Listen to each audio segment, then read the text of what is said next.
Adam has arrived. Hey, Maurice and Odie gonna take over like Zach and Cody. Black and Snurdy is the best podcast. Gonna boom like Wile E. Coyote. Gonna make magic, they move like they hairy. Ain't talking about mental health, no, it's not scary. You know that she coming up with the astrology. Mo got a comic and that's the best policy.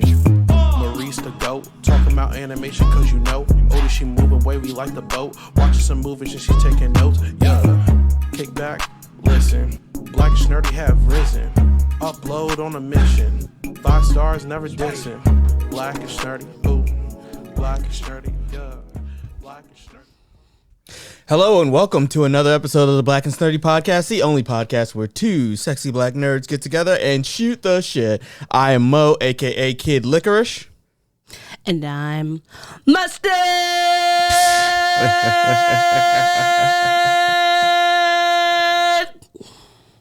And together we are the aforementioned Snurds here on episode 130 of the Black and Snurdy Podcast. It is funny. It's really funny. How you doing? Doing good, doing great. Damn it, I didn't swab out my glasses. Doing great. How are you? I'm doing great. Do you want to pause and go get your glasses? No, it's fine. It's fine. We could roll with it. But yeah, I'm doing pretty well. This has been a pretty eventful weekend. Yeah. I am tired from it. Mm-hmm. But this coming week is an abbreviated week. Yeah, for the holidays. Shout out to, at the very least, gathering with family. Yes, and shout out to the ancestors whose blood is drenched all over this country. Yeah, shout out to them and the blood too. For the land that we live on, and thank you for the Lenape for being stewards of that land. I, too, am looking forward to this week, getting to go down to Maryland again, see my family. Shout out to your family. Mine and Odie's families. I'm extra thankful this year that everyone in my family is happy and healthy and wealthy and all of that good stuff. Sure. Like I said last week, we had a bit of a family emergency, but thankfully things are looking well. And I'm just hoping things stay that way. I know that we have to just take things day by day. Yes. And, just be mindful, etc. But it is great to be here. I feel so good to be alive. I was wondering how long it would take for us to get a Beyonce reference. Is that Beyonce? It's so good to be alive. Yeah, doesn't she have a song like that? Hold on. I'm looking. If I know this and you don't. Yeah. That's going to be crazy. Yeah, wow. You know what? I have so much Beyonce in my brain that it sometimes just feels like it's just a part of like everyday life where it could be from anyone, but it's just Beyonce. And yes, you are correct. It is Be Live. It's Be Alive by Beyonce from the motion picture King Richard. Oh, yes, that's absolutely right. Wow. So shout out to you, Beyonce. You know what? This is the rare instance where the listeners should take a double shot. Because I knew some Beyonce stuff that Odie did not. Yes. So take a double shot in that rare instance and just be merry with the warmth of the liquor in your stomach. Or take a shot of juice. Crab juice or whatever the fuck you're drinking. Crab juice? Are they having a seafood boil and then pouring the crab juice and taking a shot of it? Yeah, they could. Or, some melted butter. I would like a seafood boil, actually. I would like a crab bag. Actually. I hope that when we go to Baltimore, we get a crab bag. Well, Is Is crab season yet? Or? No. That's summertime. But I would still like a seafood boil at some point. I love them. Although I will say I would like to try some other places in Baltimore to get a seafood boil because the restaurant I went to, I was underwhelmed. That place but that was in a different part of Baltimore from where your dad got his crabs and your mom, or was it your dad or your mom that time? I think it was my dad. That got those crabs. Like those were really good, but the seafood, because we were hanging out at my sister's house. Yes, shout out to you. And so I would like to get a crab bag that I feel like is really well seasoned and delicious. Like the other one I got I forgot the name of the restaurant, but it probably was one of those like hook and reel places that are everywhere. Yeah. It wasn't a mom and pop joint, and that's where I want to go. You have to go to like you have to go to like the if you know sort of spots. Yeah, for sure. But I'm sure my dad. It will depend if we have enough time. Yeah. Because we get down there Wednesday, it'll be nighttime by then. Yeah. Thursday's Thanksgiving, and then Friday we're doing something with my mom. Yeah, and also going to try to see Erica and the baby for his birthday. Okay. So there's going to be a lot of running around, but we will see. Maybe with your mom, we can get a seafood boil. She likes seafood. Mm-hmm. So we'll see. But we're going to have an action-packed week of fun in the sun, hopefully with our families. Do you want to get into the biggest things in sliced bread? Yes, indeed. And for this, I know they're not specifically from there, but yeah. What is it, the breaks? I'm surprised you didn't download any mustard. I didn't. I'm surprised I wasn't thinking about it. I wasn't thinking about it. But we should get mustard just for in general because yes. that's going to be a good little drop. Yeah. And now y'all should take a shot because I'm the one that suggested a drop. 2 shots actually. Yes. We're doing like an opposite day today. Yeah, this is an opposite day. She's doing drops. I'm doing Beyonce. Like what? Who would have thought? Who would have thought? Look at us. In this our year, Lord 2024. Which is, can we talk about how the fact this year is almost over? A few weeks. We have a month and some change. I know, right? It's crazy. In the way that Kendrick has been the driving force of everyone's life this last year. Like, good for you, Kendrick. But yes, we have let's talk about our first pop topics. That's not a pop topics. Hold on, sorry. and even if it was pop topics, that wouldn't be the button for pop topics. Here we go. When you want a hot meal without a big deal, what are you gonna pick? Pop topics. All right. So, how do I do that thing where it's... why is it a scrolly? It shouldn't be scrolling. Oh, I made them all scrolly. You made them all scrolly? Yeah, but no, the pop topics was already scrolling. But what I wanted it to do is have that little thing on top of the pop topics that's like a little... Like this? Yes. How did you do that? That's just the standard. You have to unclick scroll if you... Got it. So that's what it'll do if you don't want it to scroll. Here, I'll unscroll the rest of these. All right. So this weekend on November 22nd in the wee hours of the morning, Kendrick Lamar dropped his surprise album, GNX. Otherwise, would you say it's called Genius? Because some people were saying that. I don't know if that's true. No. It's I think that's a car Genius. Not Genius. GNX, right? Oh. Isn't that a series of car? I wouldn't be surprised if it was. Something excellent. Maybe it's like a car that's popular in Cali. GNX. I wouldn't be surprised. It's a Buick high performance coupe. Oh, all right. That definitely sounds like a Cali car. Yeah. It's the car that's in the album artwork. The album artwork. And that's even, hold on 1 second. I meant, this is my bad. You meant to download the a picture of the artwork. Yeah. So let me just put this up and then I'll... While you're doing that, I will say that I've been listening to this album nonstop since I found out. Like, I think you were in the shower and I bust through the door and was like, Kendrick has an album out.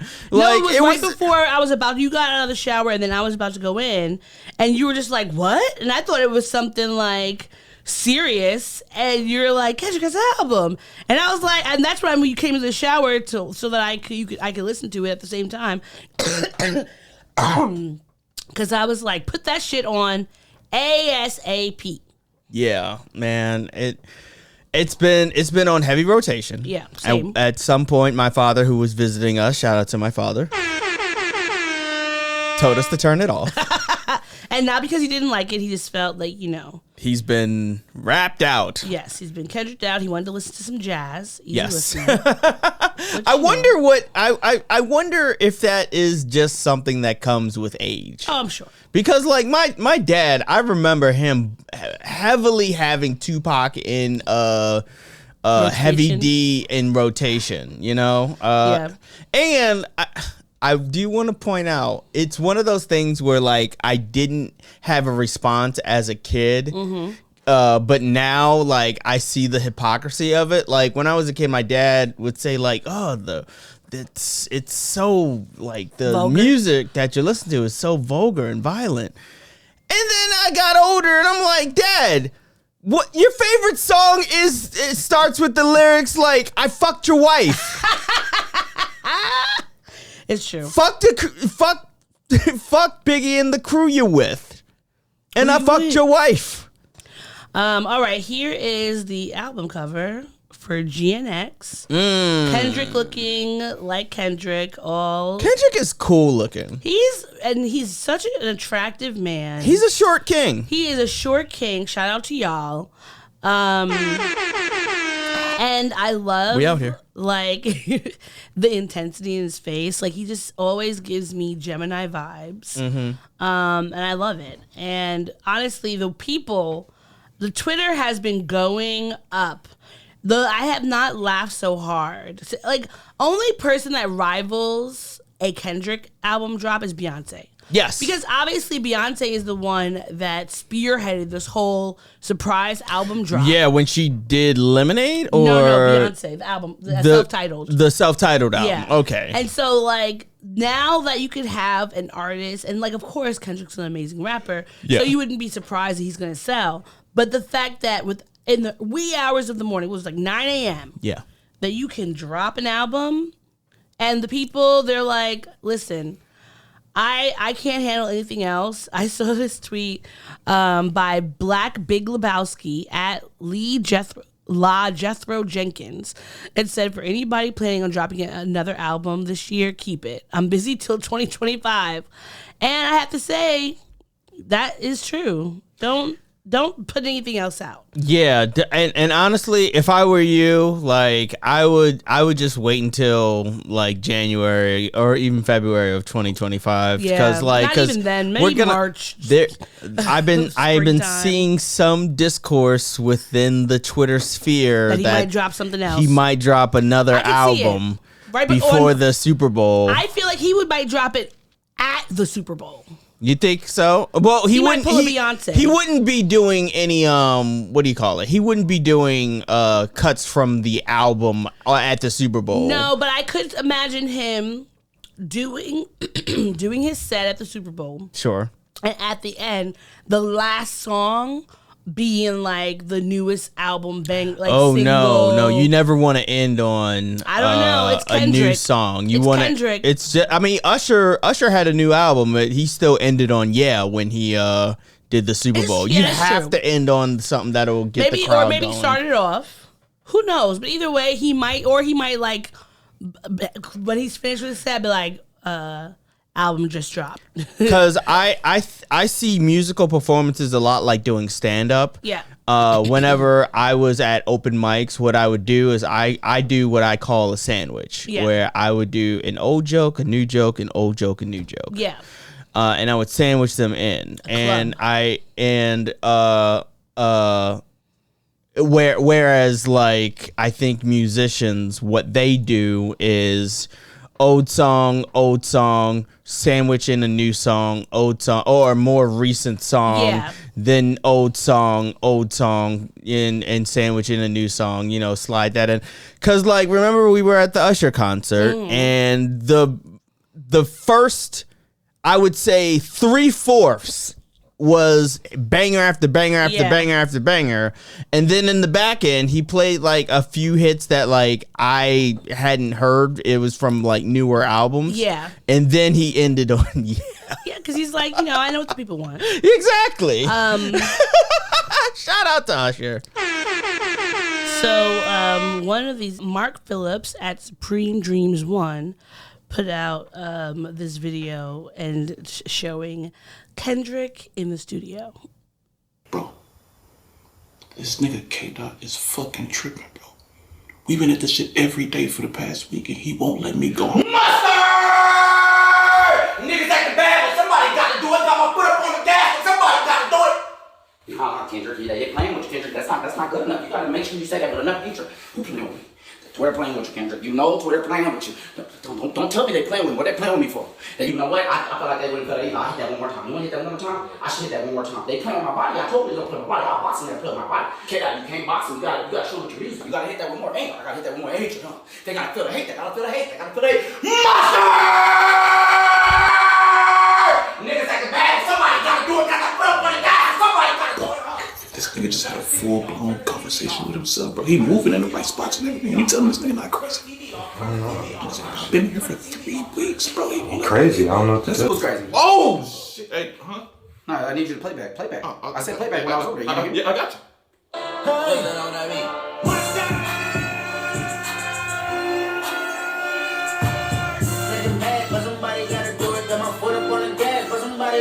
That shit fire, right? Yeah, it's Alright, drop that one. What? It's 9 a.m., Kendrick. Drop it. Niggas don't drop albums at 9 a.m. I do. Drop it. We ain't promoing. Oh, yeah. Put that one video out. The one that was shot. Drop the album next week? No, 5 minutes later. What? Alright. I got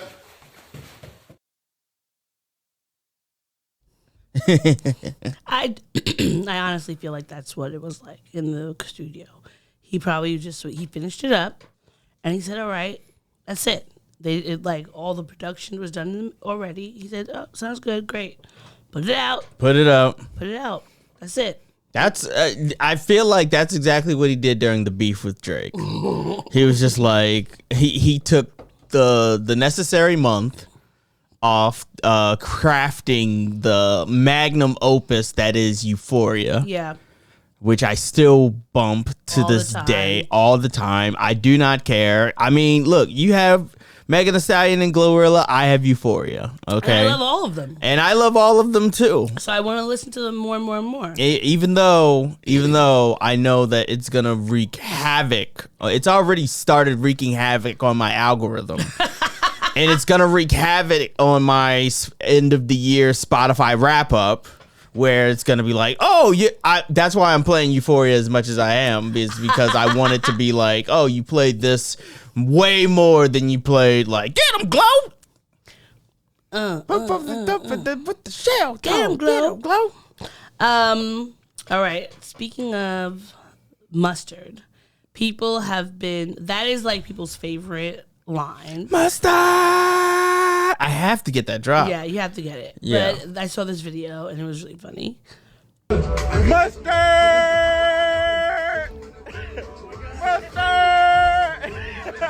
Is that I believe that DJ is Mustard? him. Someone said that they're gonna be yelling Screaming at him at Mustard for like the rest of his life. exactly. Like the next year.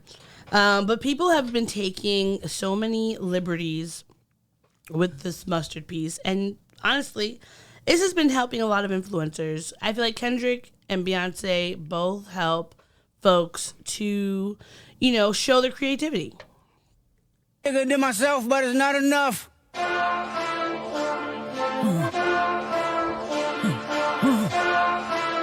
Hey.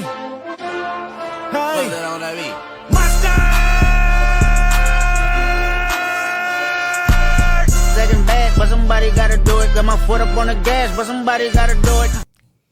That was a quick TikTok skit that what did it say? Like when you're on your period and he's making you a sandwich. He offers to make you a sandwich, and so you see her. She's like, "Can you put the mustard on it first?" And then he's doing all the stuff, but he's not putting on the mustard. She had to remind him. Mustard.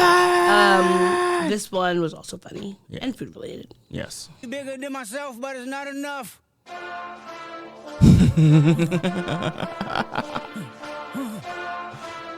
Hey. Hey.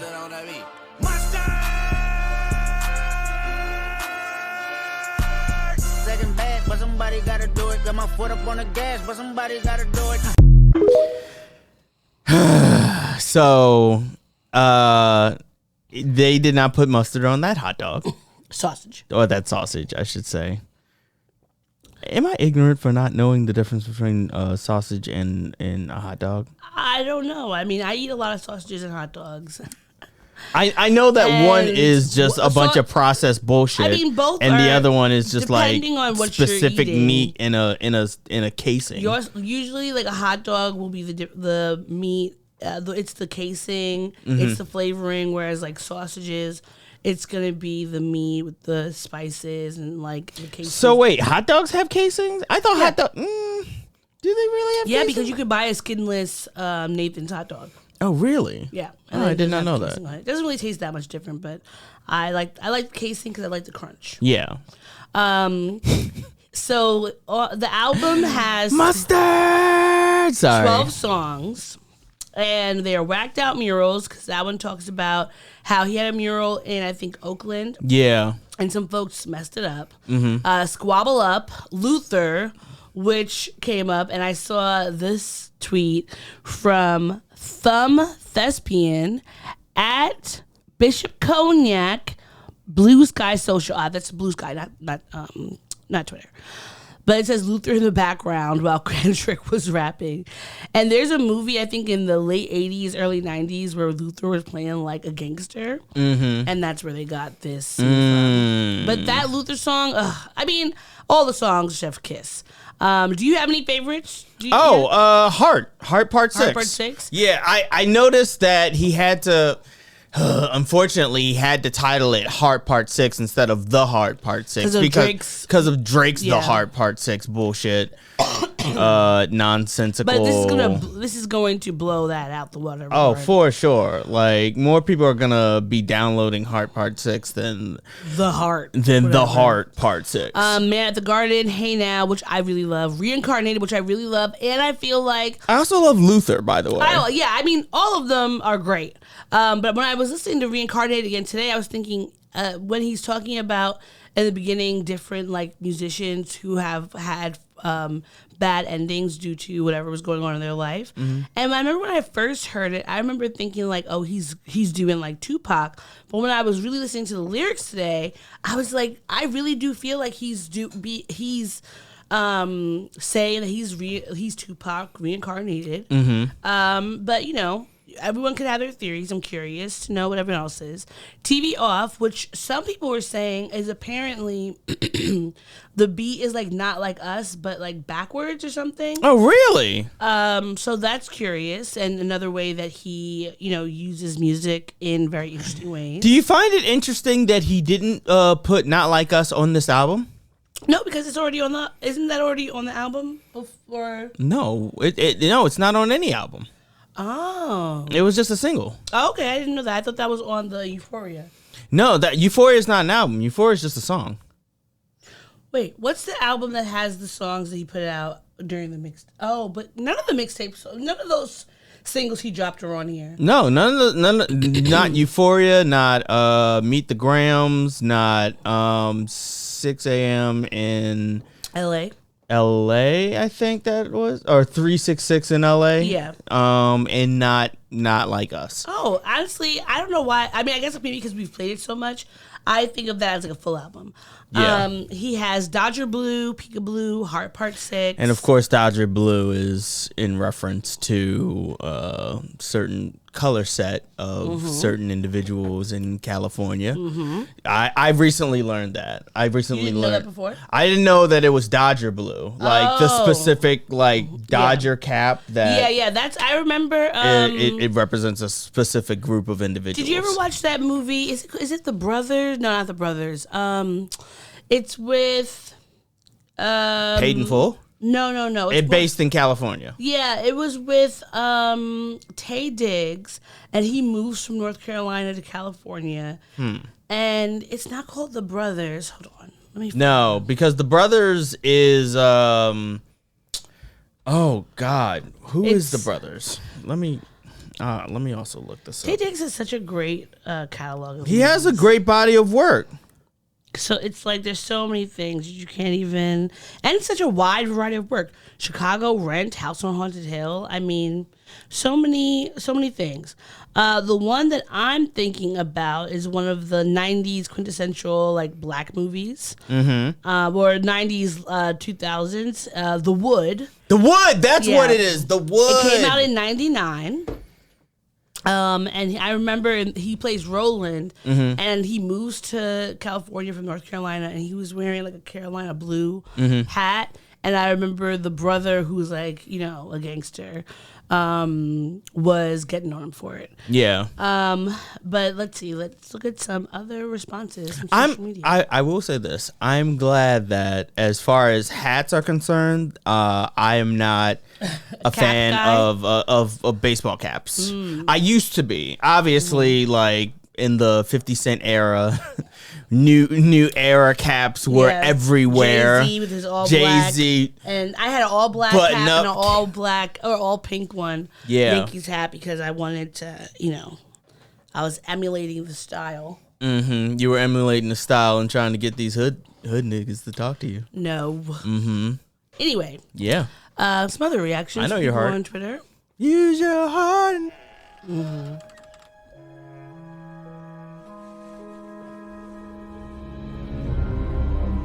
They're going to pay.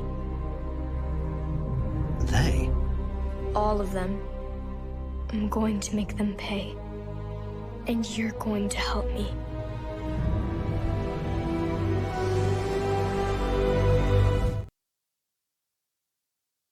Do you know the DCU show that's from? No. I was trying to place it. It's definitely not like in the style. I think it's one of the styles of one of the one-off DC movies. Because it's definitely not Justice League or Young Justice or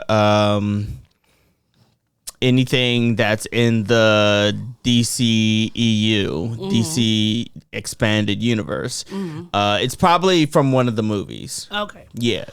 Did you know the first song of the album, Kendrick's it starts off with a mariachi singer. Yes. And I found out watching this interview that apparently she had only met him like a month or so before. And I think she saw her at a baseball game. Maybe it was Dodgers baseball, and he liked her so much.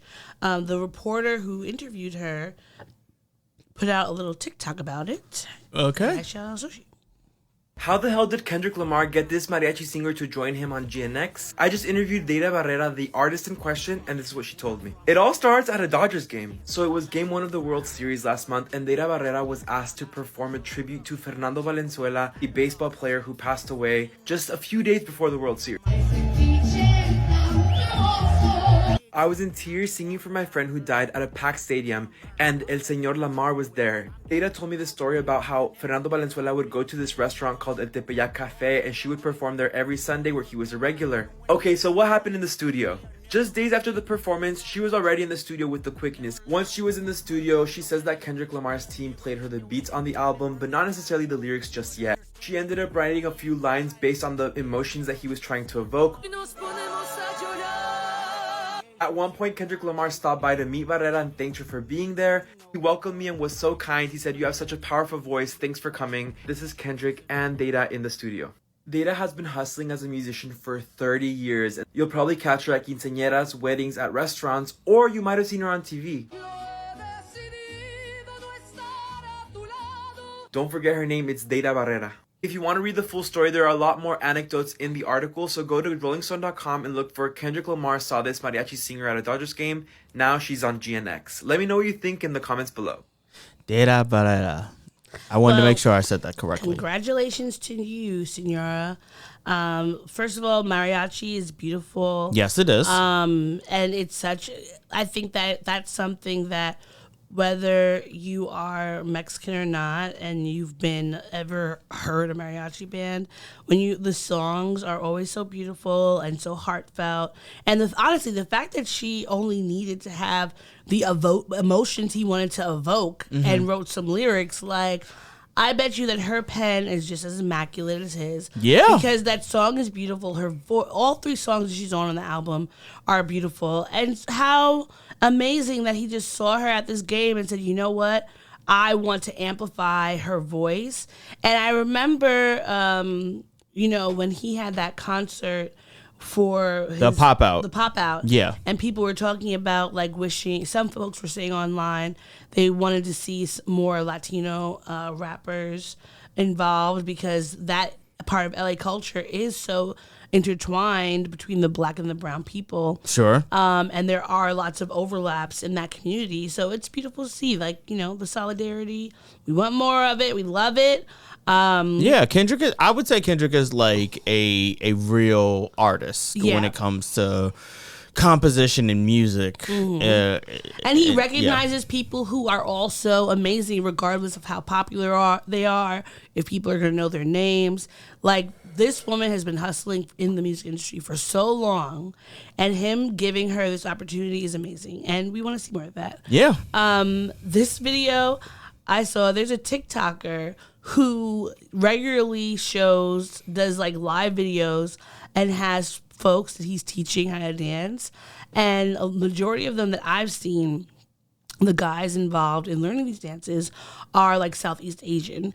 And this is a video of him trying to teach them how to dance to the new Kendrick Lamar album. Everybody else needs to be straight. No moving. Got it? Damn it, Lamar! Don't move! Stay still! Move nahi karna, stay. Right. What did you just say? Give Al water. He don't want water. He's a champion, right? Al, you want water?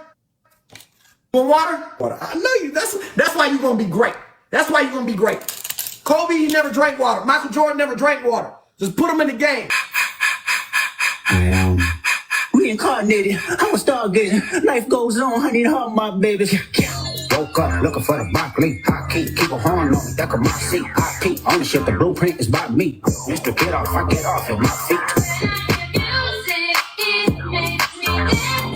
I'm south, no café. Squabble up, squabble up, squabble up, squabble up, squabble up, squabble up, squabble up, squabble up, squabble up, squabble up, squabble up, squabble up. I love his videos so much because the guys in the videos are always like so into it. Yeah, of course. They look like they were definitely interested in learning these dance moves and enthusiastic about it. A lot of them are doing this like consistently with him. Like, that's how he knows their names. Like, they're creating this little community. And I think that's one of the beautiful things about social media is that we can connect with people from around the world. Yes. And I want to see more of that because it warms my heart. Yeah. Now, there has been some controversy around this album. Some of it is actual controversy. Some of it is just white people being in their feelings. Yeah. But do you remember I think it's on, is it Whacked Out Murals or it's Squabble on, Up? if it's what you're talking about, the E word? No. Maybe it's on both, though. On Whacked Out Murals, Kendrick says, "Don't let no white comedian talk about no black women." Yes. That's law. Now, we talked about Shits and Gigs podcast a month or so ago. Yeah, it was about a month or so. They were on Andrew Schultz's podcast. Yes. And he was making some derogatory remarks and jokes about black women, talking about the black glow up, talking about, black women being like annoying and abusive, et cetera, et cetera, et cetera. And so the white boys, the men on Shits and Geeks podcast were kikiing it up with him. They had a huge backlash. We talked about that already. But apparently, Andrew Schultz took some umbrage with Kendrick Lamar calling him out. And who's his name? DJ Academics, the disgraced podcaster, because I feel like he's a disgrace. He opened up on his YouTube show, which honestly needs much better quality and control and production value. But this is what he had to say. He was talking to Andrew Schultz. By the way, I hit Andrew Schultz about that.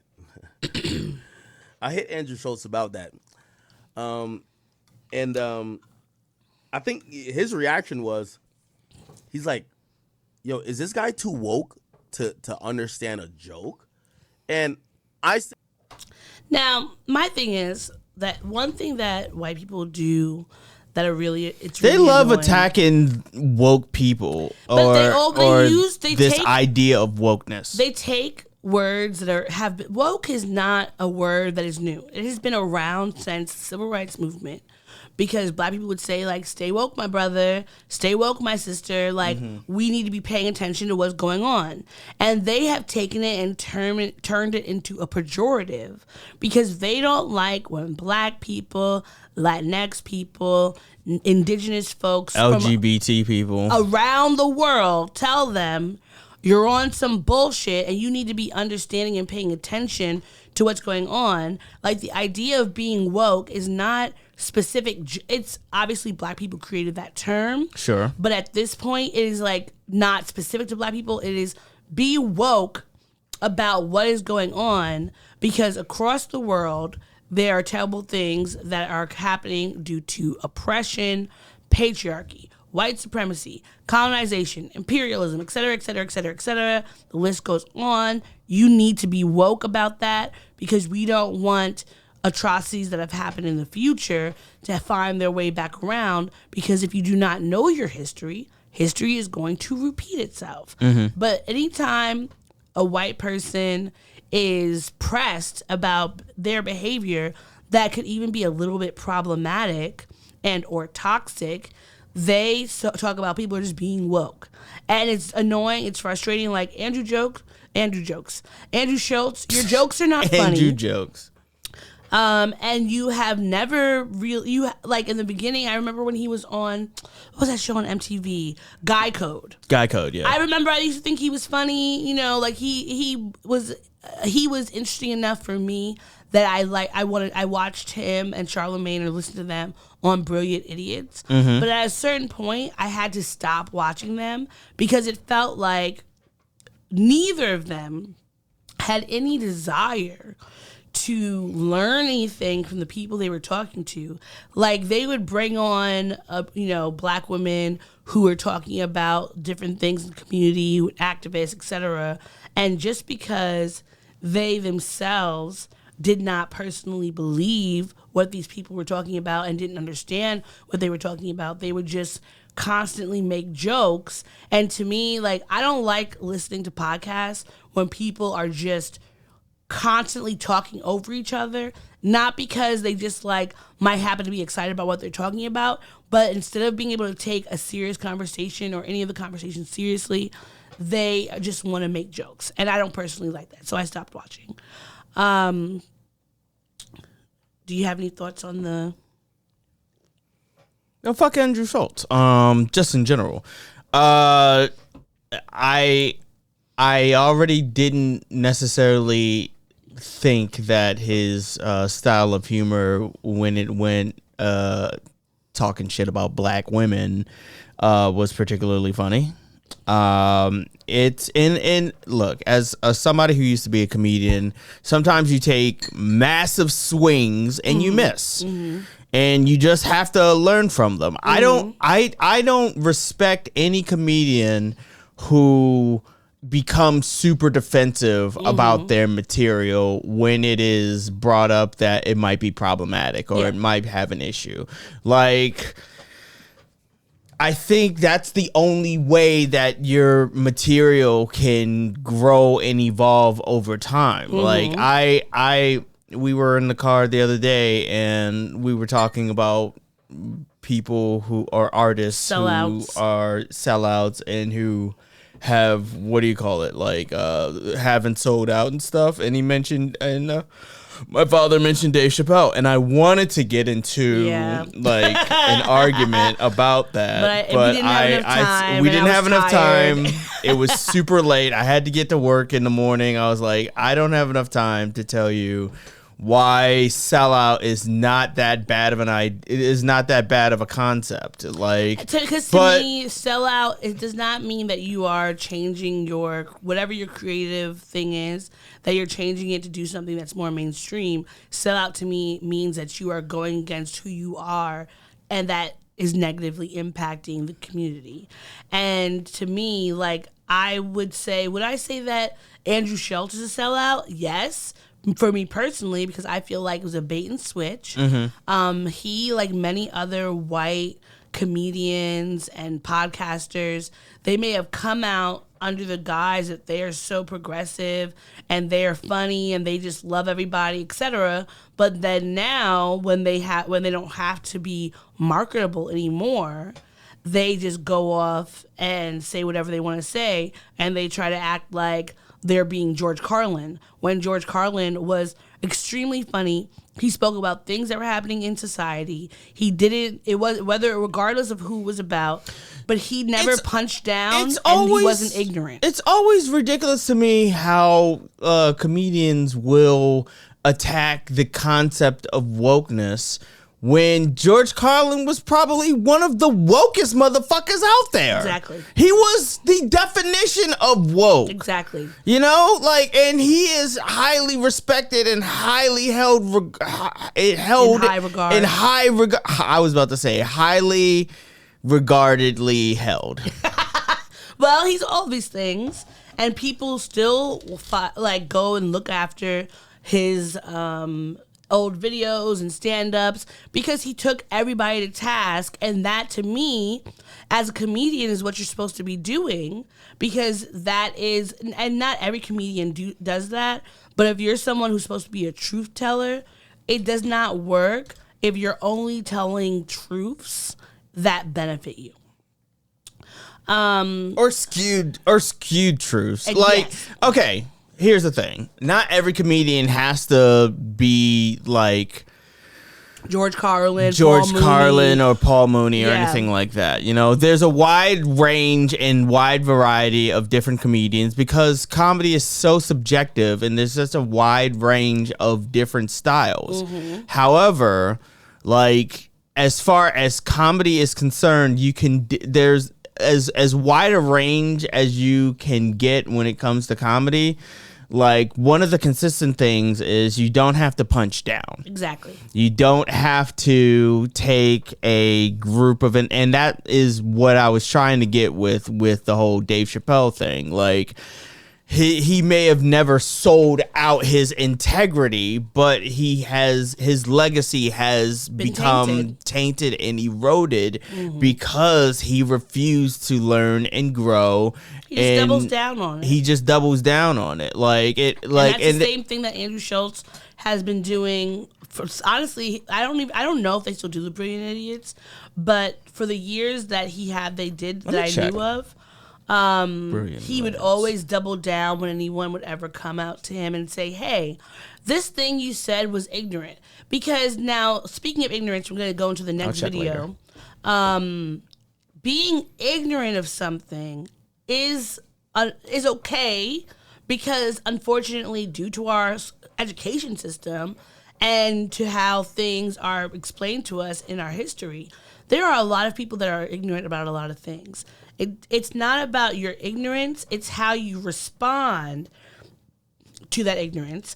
And another video, the next video I wanted to get into is the controversy that I feel like is an actual controversy, where you said it was Whacked Out? Yeah, it's in Whacked Out. So in the song Whacked Out, Kendrick says, Turn me to an Eskimo, I draw the line in decimals. And then he goes into a line about Snoop. I think we should probably start from the irony part. Like, that way it has full context. Okay, got it. I'll start from right up here because that's when he talks about the whole thing to the Snoop. Yeah. Start at used to bump. Okay. Used to bump the Carter 3. I held my rolly chain proud. Irony. I think my hard work let Lil Wayne down. Whatever though, call me crazy. Everybody questionable. Turn me to an Eskimo. I draw the line in decimals. Snoop posted tailor made. I prayed it was the edibles. I couldn't believe it. It was only right for me to let it go. Now in that verse, he's touching on Lil Wayne's crying and hollering and getting all his people to be mad about Kendrick getting the Super Bowl in New Orleans halftime show.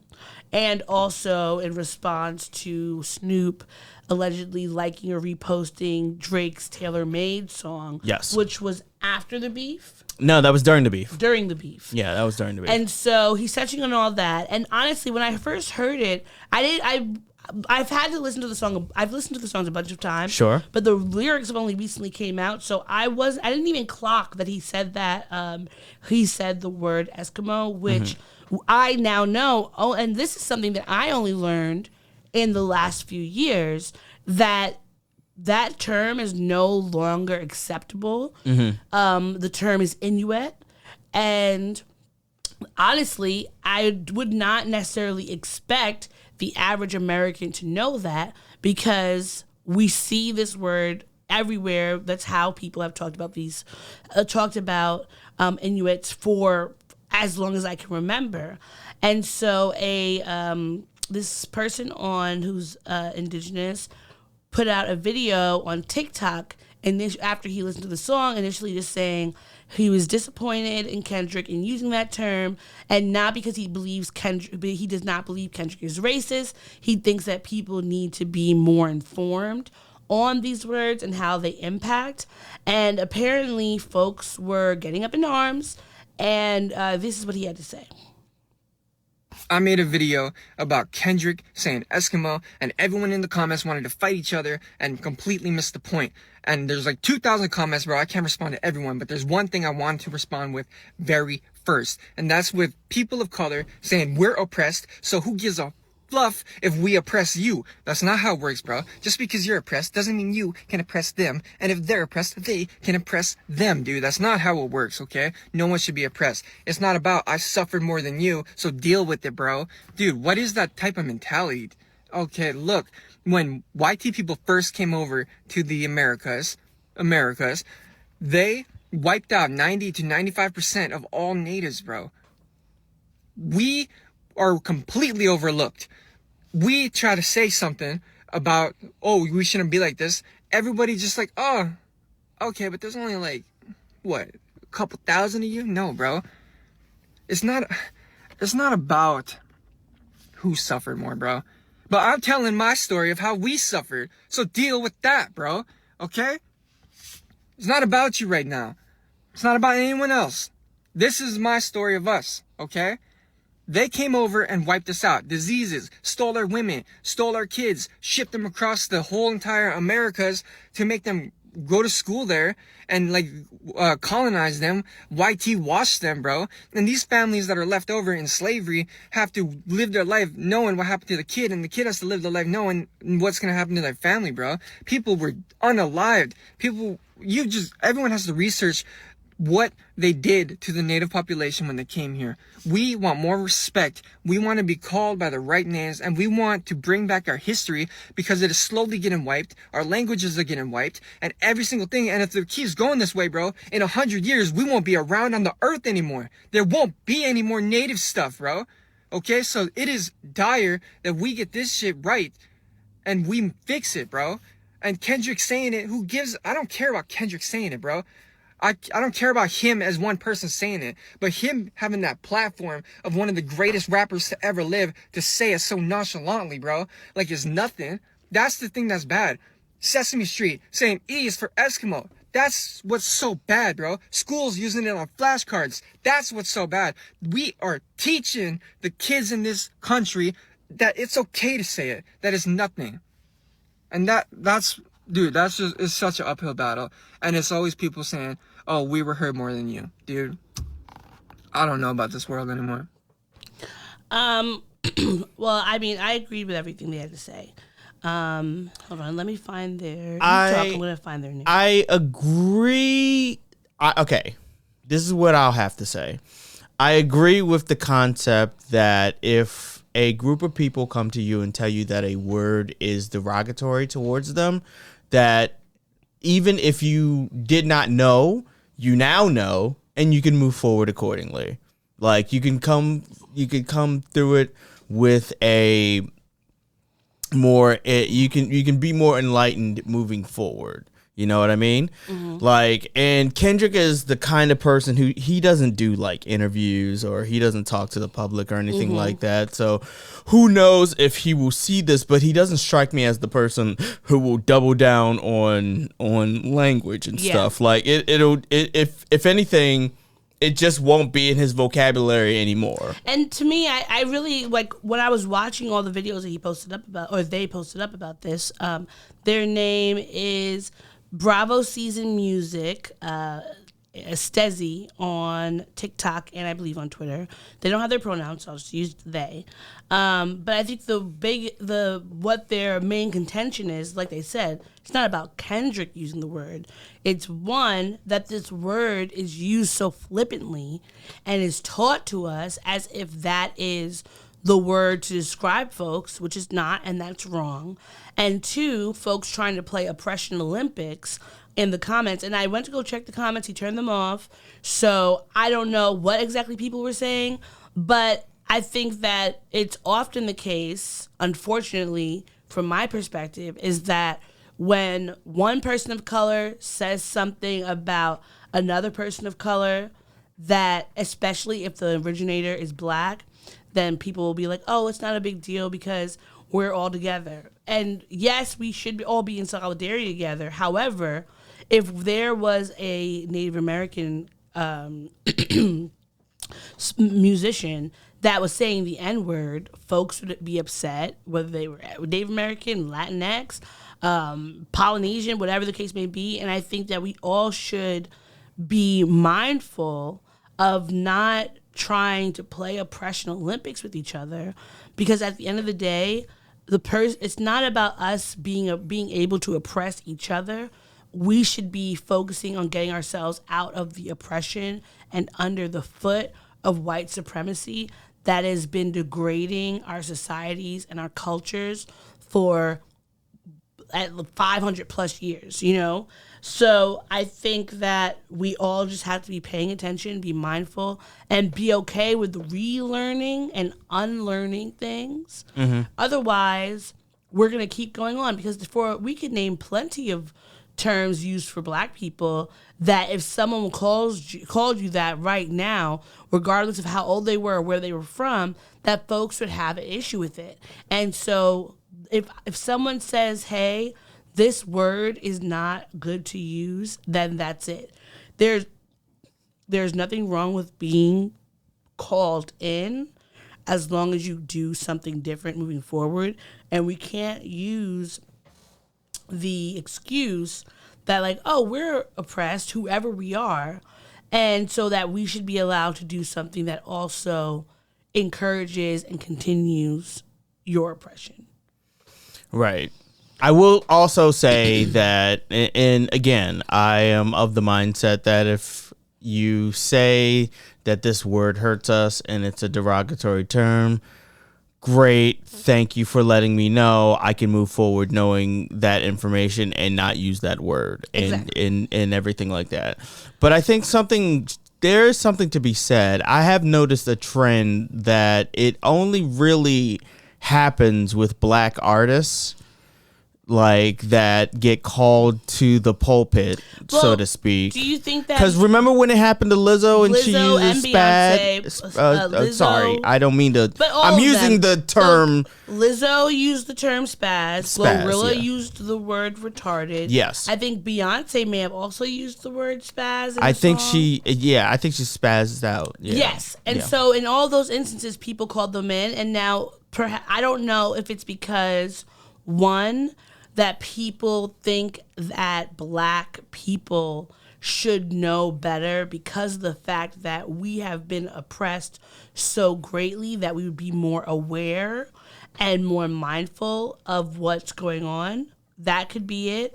Or it could be that black people are generally the bigger artists and bigger, creatives that we're seeing, and people are paying attention to them more.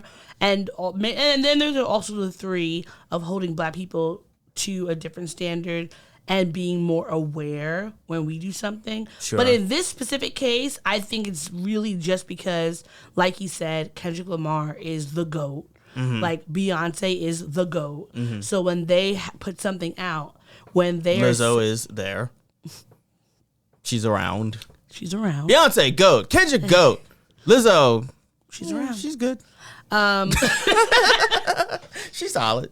But like just knowing anybody who has a huge platform, I think you just have to be really careful and mindful of the things that you say, because there might be things you might be able to say to your like on a one-on-one conversation, a group chat or whatever. Nobody's going to see that. But things that you're saying these things when you have millions of followers around the world, the impact is more, which is why black people have been so adamant about you can't just say anything you want to us, because by allowing you to say whatever it is, that's giving other people who do not understand the history, they don't live here, they're not consuming our media and our culture in the same way, giving them the same license. Sure. So I think it's just like you have to take your ego out of it and not just be like, oh, well, I didn't mean it. Okay, you didn't mean it, you didn't know, now we're gonna move forward. Yeah. It's as simple as that. Yeah, it's simple.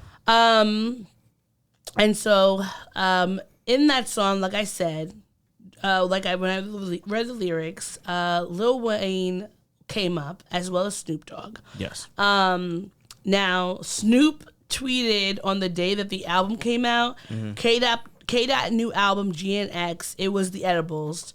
West King, because I think Snoop said, you know what? I realized I don't want that smoke. Exactly. But Lil Wayne, he had a different response. He tweeted out, "Man, what the f I do? I just be chilling and they still come for my head." First of all, why are you typing like this? I know you have a spell check on your phone. It's unnecessary. Are you putting K instead of C because you're blood or something? Like, grow up. How old are you? You're almost 50 years old. Anyway. Let's not take kindness for weakness. Let this giant sleep, I beg you all. No one wants destruction, not even me. But I shall destroy if disturbed. On me, love. And then someone named @ScrewFaceGene, and their headlines is Screw. You one of the goats, so let me try to explain this a bit nicer and more concise than others are. The song Whacked Out Mural is a metaphor for what you and some others in the industry did. They made a mural for Dot and Cali to celebrate him for all he's done, especially for the West and hip-hop in general.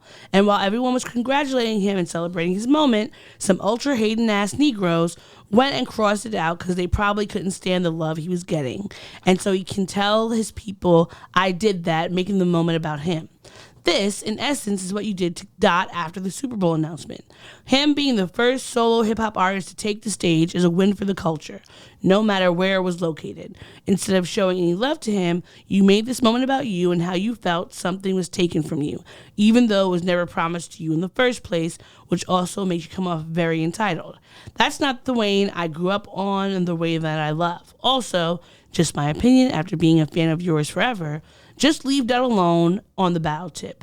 You are one of the best lyricists to ever touch the mic, but you were never really a battle rapper, which is a different skill entirely, and clearly Dot was built for battle rap. I still love you, but the last month or so have been a nasty look I hope this explains it better. And my Niger brother, Screw, I think that Lil Wayne should take your words and take them to heart, because at the end of the day, this is the thing.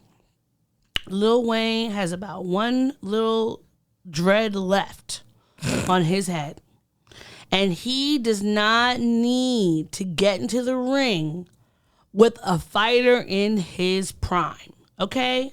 Like, Lil Wayne just did a video. He just did a performance somewhere recently. Like it was like Wayne Fest or Something like that. Or yeah, was it in New Orleans? Yeah, it was in New Orleans. It was like Wayne Fest, and they brought out Hot Boys. Yes, and it was very subpar.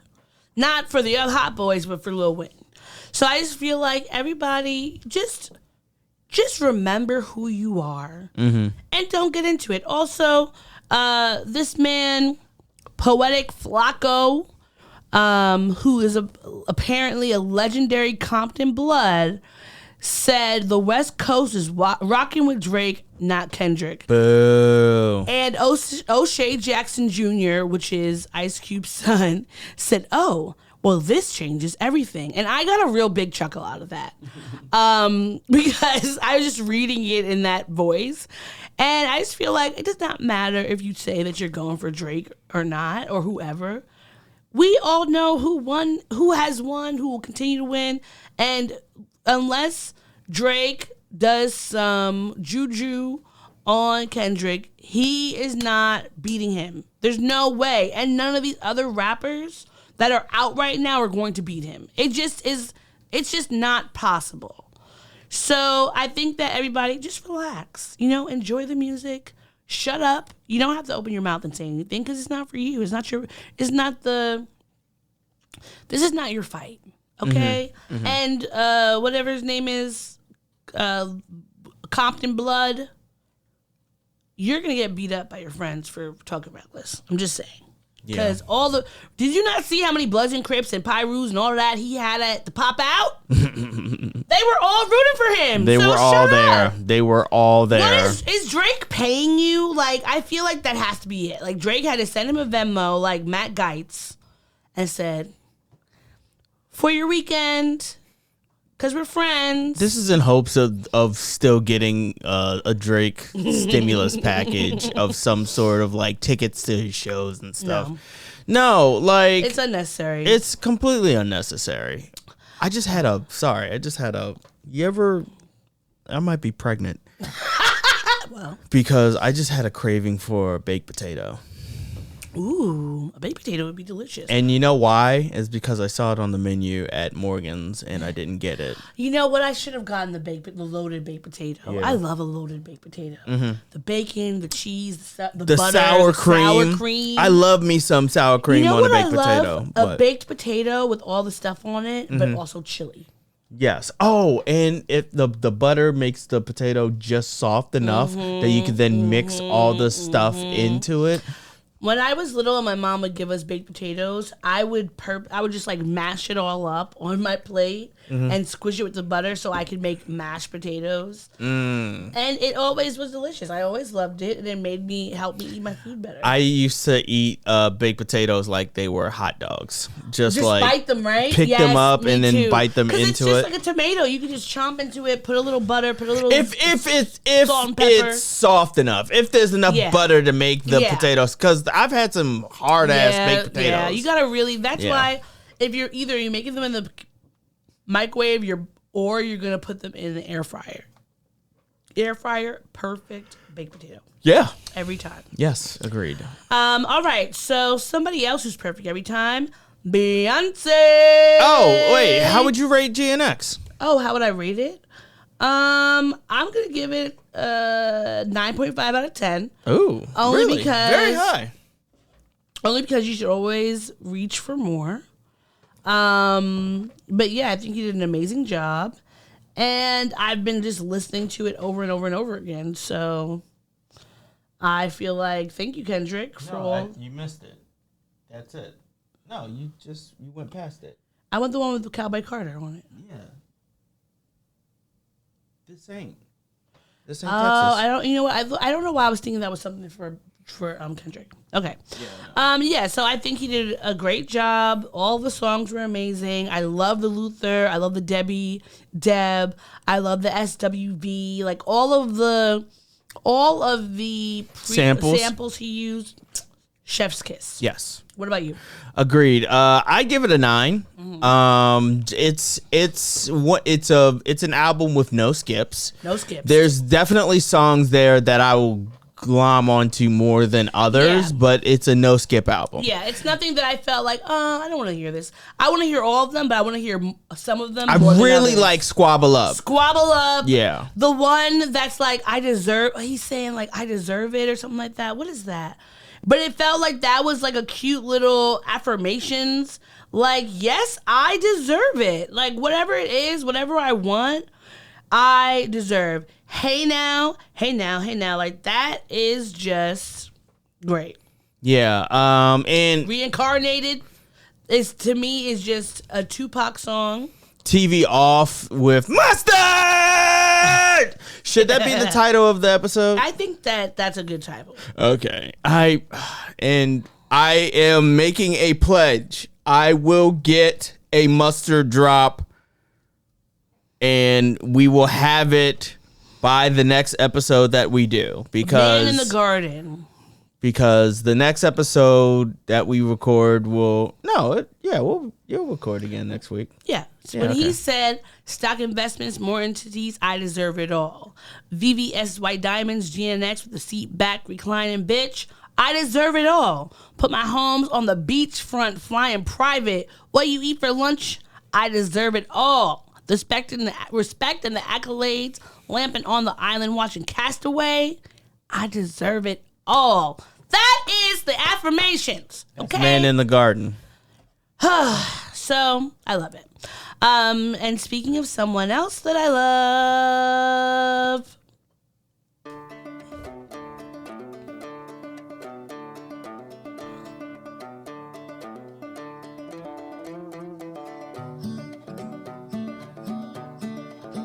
This ain't Texas.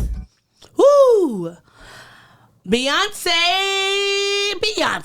She is performing at the NFL halftime show of the Ravens versus the Texans on Christmas Day on Netflix. That should be a good game, by the way. It's going to be a great Beyonce concert. Yes, it's featuring some football. Yes, featuring the Ravens and I guess the Texans as well. I'm a fan of the Ravens, so well, of course, the Baltimore Ravens. Yes, of course, the Houston Texans. Baltimore versus all y'all. I'll be wearing this shirt on that day on Christmas. I also don't have to work that day, so I'm very happy about that. That is great. But yeah, this is I believe this is the first performance that she's had for the NFL since her Super Bowl halftime show. I believe it is. Because she hasn't done one of those America the Beautiful performances or anything. Only thing she had with the last Super Bowl performance was she had the commercial. Yeah, she had a commercial. Yeah. That's when she performed announced that she was dropping music. Yes, she performed at the Super Bowl twice, in 2013 with Destiny's Child and in 2016 with Coldplay and Bruno Mars. So I'm looking forward to having all Beyonce all the time. I'm sure she's going to perform one of the songs on her 11 Grammy-nominated albums, but mostly from Cowboy Carter, which I'm looking forward to. Beyonce, please give me some time to get the money for these tickets. I really beg of you. I don't want to have to sell my plasma to get these concert tickets. I really don't. I will, but I don't. I don't want to have to do that. I love you. How much do you think you can get for plasma? It's not a lot. It's like $80. Yeah, it used to be so much more. Remember at Howard, it was like $400? Yeah. No, they're really skimping on the payments now. And I'm like, first of all, why are all these plasma places popping up? And what are you doing with this plasma? Yeah, where does plasma go? Well, I mean, the plasma, the point of doing it is so that you for people, say if you have leukemia or any sort of blood disease and stuff like that, you can get the transfusions. And it is good for black people and people of color to get like their blood plasma tested, because a lot of folks who might end up having leukemia, black people generally may not have a match with white people, so it's good. However, you still you got my tinfoil hat on because I'm seeing so many of them popping up. So why is that? And they're mostly in like black and brown neighborhoods. Yeah. I'm curious. Yeah, they're not. I don't think that they're in gated communities. I haven't seen any. For plasma. To be fair, like if you're in a gated community, you're not selling plasma. Exactly. You wouldn't even be talking about plasma. You got a Jamba Juice in there. Exactly. That's the only plasma you're going for is the injections from black people. I really believe I might be pregnant because as soon as we said plasma, that made me think of Krispy Kreme. Ooh, I would love a Krispy Kreme right now. Yeah, me too. One. A fresh Krispy Kreme. A fresh Krispy Kreme donut. Yeah. Yeah. Oh my goodness. Ever since I found out that there's a Krispy Kreme near my job, like I've been like, before? No, I didn't. I just had like a hunger for Krispy Kremes, and I was just Googling like, or not Google. Yeah, I was Google Mapsing, donuts, and there's a Dunkin' Donuts that's closer. But the Krispy Kreme is there, You're never picking Dunkin' Donuts over Krispy Kreme. Obviously, you're not gonna pick Krispy Kreme. I mean, you're not gonna pick Dunkin' Donuts over Krispy Kreme. Like that's like picking McDonald's over Fogo de Chao, or picking Hampton over Howard. Yeah. Yeah. Speaking of, Hampton is Dunkin' Donuts. Jabari Banks. Hear that, Chaz? Jabari Banks was at Howard this week, and he was on there talking to some students, which was really cute. Yo, what's going on? It's Jabari Banks. I'm in Washington, D.C. right now in the yard of Howard University. What I would say to a student at Howard that was interested in pursuing a career in the arts is always stay curious, stay open to every experience. Just be a student forever in life, That'll take you farther than anything else. Happy to have him there. One of my favorite things at Howard was just the fact that you could, on any day, somebody could be on campus talking to you, whether they were the leader of a country, an actor, a singer, a writer, like an activist. There were so many opportunities to engage with people and like really learn something. And I always thought that was beautiful. And I felt like when those people came to Howard, regardless of whatever their persona was in like on screen and their music, etc., they really came there saying like, I want these young black people and brown people and people across the world, from across the world, to believe in themselves. Sure. And to know that anything is possible. And I think that's what like that Howard swag comes from. Because you leave there after however many years being told that anything is possible for you and you should recognize that in any room that you enter. So thank you, Jabari, for coming through and showing the kids how it's done. What's up? Okay. No, that was moving for some reason. Oh, okay. Yeah. And then they had a cute little Howard Christmas show, which I don't think they had one when we were They there. didn't. I don't remember having. I remember there were sometimes like people would have Kwanzaa celebrations or but Christmas celebrations. To be fair, I always went away for Christmas. I wasn't true. I know that some people stayed on campus or stayed around the campus for Christmas. But I wonder now if kids are still on campus for that Thanksgiving break, because usually you only got like maybe the day before Thanksgiving, and then you had like a few days, and then it was like you would have like that Wednesday to Monday or something. Yeah. So who knows? But they did this cute little Christmas show, and I thought it was very cute.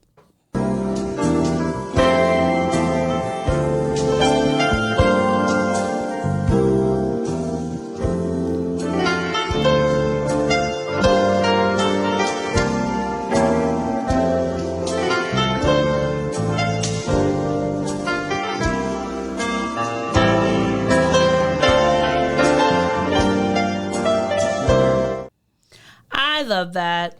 Like, to me, that's my favorite Christmas song, right? Really? Yeah, I love when I was younger, I heard Is it Bing Crosby? Luther Vandross? No. It might have been Bing, but Bing Crosby may have. There's multiple versions of that song, but the one that I listened to was, who's the frontman for Coldplay? Oh God. What's his name? Asking. So, okay. It looks like these are the people who have covered the song. Judy Garland, Tori Amos, Keisha Chris Cole. Martin, that's his name. Chris Martin. Oh, and John Legend did it. Yeah. Wait. Azealia Banks. Do they have Chris Martin on there? Azealia Banks did a cover of it. I'm looking. Let me see if Chris Martin shows up. Now, also, this is all this to say that made me it like his version of it made me actually cry. Oh, like and it's not even like my favorite version of the song, but for some reason that year when I listened to it, I might have been going through something. Yeah. But when I listened to it, I was like, oh man, this really hits me. Mm-hmm. Well, I love that song, so kudos to you, Howard. I hope there's also going to be a Kwanzaa lighting, and also... Yeah, Coldplay, Have Yourself a Merry Little Christmas. And when did that come out? That came out...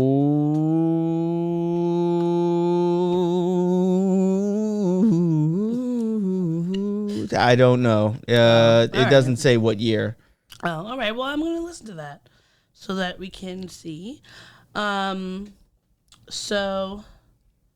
now, I know we don't have that much time left, but I did want us to do the things that make us happy. I'll get it. Okay, here we go.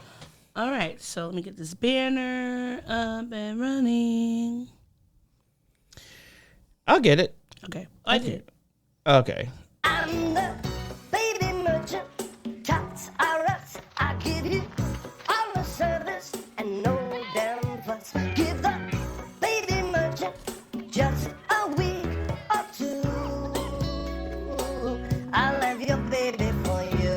I told you that Manny hit me up. Oh, Manny. Because he heard that song and he was like, since when did you have a cop rock reference in your fucking podcast? Manny. And I'm like, oh, Manny, like, shout out to you, Manny. Since forever. Shout out to Manny. And I'm like, oh, yeah, like, yeah, cop rock. See, he knows what it is. I hope he you're knows doing the well. deal. Yeah, me too, Manny. You know what? Shout out to Manny. And Lita. The rest of your team. And Josie. I'm Tristan. I'm blanking on two other people. Who's the one that was pregnant? You mean, well, Manny's wife. No, Maurice. I'm talking about the woman. Nobody on the team was pregnant. Yeah, the one that was pregnant when she came out from maternity leave, they fired her. Oh, Maddie. Yeah. Maddie. Yeah, Maddie. Yeah. One of, what you said, Lita? There was. Yeah, I already said Lita. There was two other people. So it was Maddie and one other person. No, there was two other people that I'm blanking on. There was the guy and one woman. I don't remember. I remember the guy. I don't remember the woman. But yeah, shout out to y'all. She was friends with Lita. Yeah, I'm forgetting her name. But shout out to y'all. All right, so these are the things that made us happy. In the music realm, if y'all didn't know, Tyler, the Creator, came out with a new song. A new album called, what is it, Chromacopia? Chromacopia, yeah. And one of my favorite songs, one of Maurice's favorite songs, has been Sticky. It's getting sticky. And that's with Glorilla and Sexy Red and Lil Wayne. So this was something I had saw on social media, and I was like, you know what? This would be perfect.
color me impressed because Sticky has only been out for like a few weeks, right? Yeah. The album has only been out for a few weeks. It's barely a month. And they have been able to translate that into sheet music and practice that and perform it with such proficiency. Yeah. That was incredible. That was an incredible thing that we just saw. Yeah, and I believe that was the Jackson State HBCU. Yeah. And when Tyler, the Creator, he posted up about it, he said that this is why I made Sticky. So it was the Jackson State Sonic Boom of the South, and Tyler Creator said, "This is why I made Sticky. This is why I arranged it that way. This is beautiful. My heart is filled." And I think that that's what, like, Black artists, like, they create things that they know are going to resonate with their community, and I think that is so beautiful. And I also saw a video before we even started recording, and this little boy had learned the Sticky song on his saxophone. Yes. So it's like, I just love when Black artists are super creative, and that causes other people to be super creative, because it's like Tyler, Kendrick, Beyonce, these are folks that I feel like they are so invested in their art that they are going to cause other people to be like, you know what? I could do something with this. Let me try this out. Sure. And it's just like creativity is being built off of creativity, which I love. Now, the thing that's making me happy this week is this video that I saw about UK versus US slang, because it won. Obviously, as you know, I have a lot of family in the UK. I love British TV. I like British writers, etc. So this definitely it holds a piece of my heart, and also just very funny. UK Slang got some bangers. I've been saying, how greedy all week. And I'm not gonna lie, bro. Once I saw this tweet, I started thinking, like, actually, it may go New York slang and then UK and then everybody else. Because, you know, New York, we got facts, say less, you're wildin', bugging, dickhead. We got a lot. But I remember when my ex started watching Love Island, all of a sudden, I started to like the show because I started to hear the slang. Like, I'd be walking by, I'd be, oh my days. I'd be like, oh, wait, hold on. We fucking absolutely mental. I'm like, wait, I'm taking both of those. Oh my days. That's just hard. Having a laugh, isn't it, bruv? And it's like, every single time I have to say it like that because it wouldn't sound right with like, oh my days, nigga. Wait a second. UK slang in a New York accent, that could be all right. Having a laugh, isn't it, bruv? Shit ain't funny, nigga. I'm sliding. Okay, this could work. I love how they ask people what they up to. What do you want about? So what are you saying? I like both of those. Like, they way harder than what's good. You have like the random Jamaican/Muslim slang over there. Wallahi. Wagwan, bruv. And it's like, hold on. Y'all just from everywhere. Doesn't matter, though, because when UK people say it, I sound like an idiot. But when they say it, shit hard. You lots. Like, that even almost sounds better than a iniquitous dickhead. But maybe if we could add my words in there, you iniquitous lot. Oh, yeah. Oh, my days. Bruv is nefarious. I'm not gonna lie, man. I can't wait to get back to UK. I'm trying to drop all them shits off. Mental is one I just can't get away from. What are you, mental? Oh, fucking mental, mate. I will be using that forever in life. Isn't it, bruv? Isn't it, bruv? What are you on about? You taking a piss? You having a laugh? Are you having a laugh? Are you mental? You lot has been one of my, that has been one of my favorite terms. You lot? Since I remember, first reading Harry Potter and reading, you lot, and I was like, oh, I love that. And my cousins in UK would always teach us their little slang. And I always loved it, especially the amalgamation of the Caribbean, specifically Jamaican and the British. Well, go on. And the African. There's so many, and it's true especially when you're living in London, the way that most people of color, whether you're African, Caribbean, you're from the Middle East, Asia, folks are living in the same areas because they pushed, immigrants into the same areas. And generally, because it's a very white country, you come there and you just attach yourselves to the groups that have the most relatability to you, regardless of in the same nationality, race, etc. So I love that like melting pot that you get there. But I feel like British people are so dry, like they have dry humor, super sardonic and super petty and super sarcastic. And I love it. And I feel like when I think about like Nigerians, I always laugh with my friends, like my friend who's Jamaican from my old job, my work bestie. We always laugh about how Nigerians and Jamaicans have the most ridiculous like slang and insults, etc. Like how our vocabulary is always like you're using your biggest SAT word. Because like the British people, who's talking about you're a nefarious man? Like all of that. Oi. Like it's great. I love it. It makes me happy, especially when it's like black and brown and yellow and all that. Like, love it. Do more. Give me more. Remember when I watched Top Boy and I would just Top say Boy. bruv all the time? Yeah. You ain't never ate my food. That's the first time I ever even heard Yeah.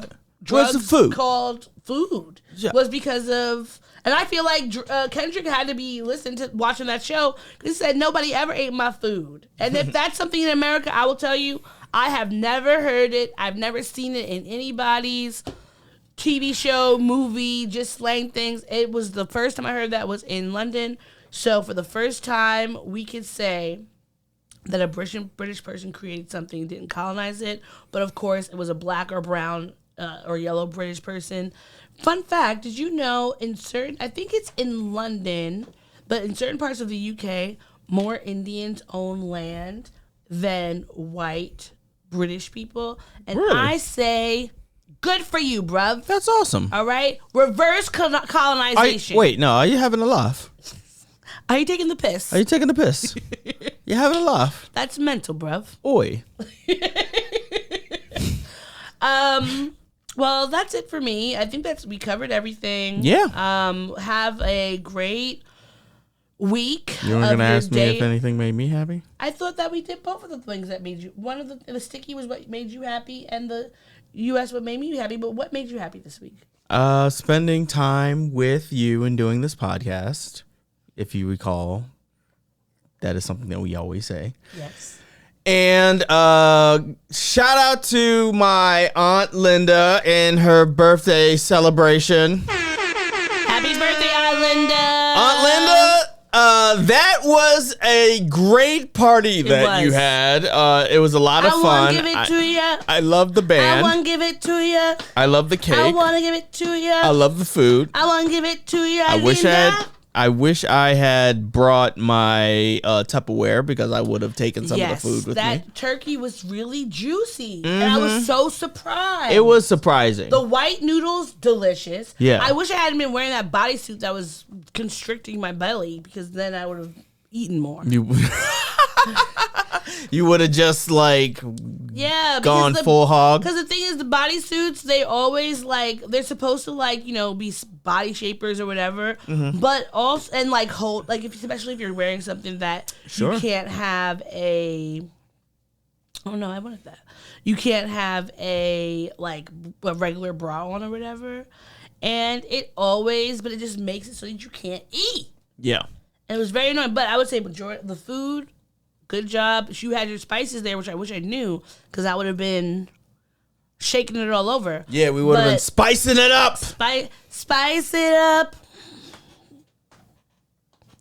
Oh, darling, spice it up. This is also soca? No, this is reggae. I really have to get you more into I don't know. In my family I confirmed exactly. Yeah, because your dad said that his parents were super religious. Yeah. So they weren't listening to secular music. Secular. And that is why you haven't learned how to do a small wine. No, I don't know. But you were doing a good job. You were listening to was instruction. I? You were. For someone who's a novice. At a certain point, I was just like, I feel like I'm off beat. No, it was fine. You're doing because I'm so in my head. I know. Listen, the thing is, it took me years to learn how to do a 2-step. This is the thing about dancing and why it's such a beautiful thing and why Black people, Asian people, like Polynesia, wherever you are, culture is surrounded in the sense by some kind of dance. And it's just about letting yourself be free and not worrying you don't have to be in your head. That's why white people can't dance. They're always in their head. They're always being super technical. You just gotta let it out. Well, white people dance to the lyrics. We dance to the beat. I've always said this. You have always said this. Yes. That's different. So shout out to you, Aunt Linda. Anything else make you happy? Nope, that's it. And having my dad here. Yeah, that was great. And whooping y'all in Risk. One time. Whooping y'all. Are you going to talk about the 3-to-1 ratio? First off, it wasn't 3-to-1. Because I definitely won 2 games in a row. You had and 2 then I won games. that other game with your dad, and then we played again when you won. Wait, what other? Sorry. You didn't play with my dad. I won 2 games with you, and then you won the one with your dad. So Yes. sorry, 2-to-1. That doesn't count all the other times I whooped you, but whatever. It doesn't count all the times I whooped you. Anyway, what makes me happy is doing this podcast with you. Sure. Spending time with you and getting to see your beautiful face. Okay. I'm also noticing the glasses that you're wearing. Also getting to spend time with my dad this past week. Sure. And my cousins. And seeing my mom, my stepmom, and my little brother. That was great. I'm happy that I got to spend some time with your dad one-on-one, because we usually don't get that sort of time where we're able to just like talk, and I love talking to him. He's, a great conversationalist, and it's just like great to be able to learn more about him on a one-on-one basis. Sure. And then Aunt Linda's party, getting to spending time with Brianna today for our little Friendsgiving. She made an immaculate duck. It was so delicious. We did some painting. You could see my masterpiece behind you. It's for sale if you would like to purchase. Yes. And yeah, I think just being to see your family and spend time with them, hanging out afterwards. It's titled "Where's My Mind?" No, I know. I'm joking. Okay. I'm joking. It's called My Mind. My Mind. Yeah. But also, Where's My Mind is also a good one, because it's always a fit of rainbows in there. But yeah, it was just, I think it was a good week after a stressful week, so I really appreciated that. Yeah, that's good. All right. If that's everything, then that's everything. It is. Yeah. Shall we go into the close? Sure can. Are you having a laugh? Are you taking a piss? Can we go in for the close? Sure, bruv. Seriously, thank y'all for listening. Thank y'all for watching. Don't forget to like, share, rate, and subscribe. Don't forget to comment and leave comments. Let us know what you think of the podcast. And until then, take it easy, keep it sleazy. We will see you next time with more of this. Bye. Bye. Thanks for listening to the show. If you'd like to contact the podcast, you can reach us via email at blackandsnerdypodcast@gmail.com. You can also find us on Instagram and TikTok at Black and Snurdy Podcast, as well as on Twitter at Black and Snurdy. You can find me, Maurice, on all social media under the handle Licorish is Legit. That's LICORISH is legit. And you can find me on Instagram. It's that's OD THATSOD.E, and on Twitter, THATSOD_E. And don't forget to like, rate, and subscribe to us. Tune in next time to the Black and Snurdy Podcast, where nerds of a feather flock together. Remember? Bye. Boy. Not yet. No, this is keeping it. We're keeping this in. Don't forget to take your meds and your subs and drink water. Bye. Bye. I actually want to keep that.